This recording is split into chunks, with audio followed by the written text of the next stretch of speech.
আর আমি বারবার একটা কথা বলি যে এই দুনিয়াতে আল্লাহ ছাড়া আমাদের আপন বলে কেউ নাই। আপনি যাকে আপন মনে করেন না কেন, আমাদের সম্পর্ক আছে বাবার সাথে, মায়ের সাথে, স্ত্রী সন্তানদের সবার সাথে, আমাদের হক আছে, অধিকার আছে, সব ঠিক আছে। বিশ্বাস করেন আল্লাহ ছাড়া আপন বলে আপনার কেউ নাই। এই যে গার্লফ্রেন্ডকে আপন মনে হয়, এরা আপন না। স্ত্রী সন্তানদেরকে খুব আপন মনে হয়, আপনার মৃত্যুর পর 40 দিন সময় লাগবে না সব ভুলে যেতে। পিতামাতা, ভাই বোন সবাইকে আপন মনে হচ্ছে।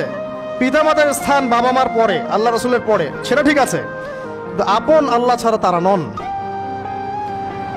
আপনি তাদের মনোপুতভাবে নিজে প্রতিষ্ঠিত হতে পারবেন না, তারা আপনাকে চিনবে না। বলো সারাটা জীবন তোর পিছনে এত টাকা ঢাললাম, কি করলি? কিছু করতে পারলি না।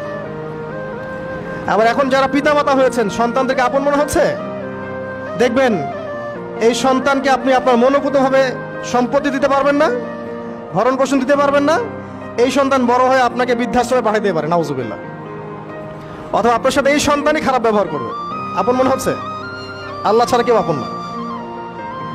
আল্লাহ ছাড়া আপন কেউ না। আর আল্লাহ ছাড়া সত্যিকার অর্থে আপনাকে আমাকে ভালো কেউ বাসে না। শুধু আল্লাহই আপনাকে ভালোবাসে। এটা আপনারা হারে হারে উপলব্ধি করবেন যত দিন যাবে ইনশাআল্লাহ। তাই শুধু সেই আল্লাহর জন্যেই নিজেকে খালেস করে দেন, আর যার যার হক তাকে তাকে দিয়ে দেন।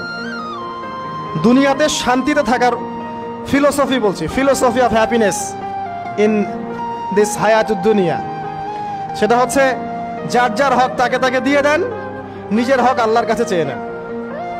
আর দুনিয়াকে আপন মনে করবেন না, আল্লাহ ছাড়া কাউকে আপন মনে করবেন না। আপনি সুখে থাকবেন ইনশাআল্লাহ। দুনিয়ার দাসত্ব করবেন, আল্লাহ ছাড়া অন্য মানুষদেরকে আপন মনে করে নেবেন, দেখবেন আপনি পদে পদে কষ্ট পাবেন। কারো কাছে আশা করেন না, কষ্ট পাবেন না। আমি এই প্রসঙ্গে কথাগুলো বললাম যে দুনিয়াকে আপন মনে করতে নাই, আর আল্লাহকে আপন মনে করতে হয়। আল্লাহকে আপন মনে করলে তখন আমার উপর কিছু দায়িত্ব চলে আসে। কি দায়িত্ব? আল্লাহ আমাকে সৃষ্টি করেছেন, রিজিক দিয়েছেন, লালন পালন করছেন, বাঁচিয়ে রেখেছেন, তার হাতে আমার মৃত্যু, তার হাতে সবকিছু। তো এখন আল্লাহ পাকের জন্য নিজের জীবনটাকে খালেস করে নেওয়া, যেভাবে আল্লাহ পাক চলতে বলেছেন সেভাবে চলা, যেগুলোকে আল্লাহ পাক নিষেধ করেছেন বর্জন করা। আর রাসূলুল্লাহ সাল্লাল্লাহু আলাইহি ওয়াসাল্লামের সুন্নাহ আল্লাহ পাক রেখে দিয়েছেন আমাদের সামনে। এই সুন্নাহগুলো যদি আমরা অনুসরণ করতে পারি, ইনশাআল্লাহ এই দুনিয়াতে কিছু পাই বা না পাই, ইনশাআল্লাহ পরকালে আপনি আল্লাহর ক্ষমা পাবেন ইনশাআল্লাহ তাআলা।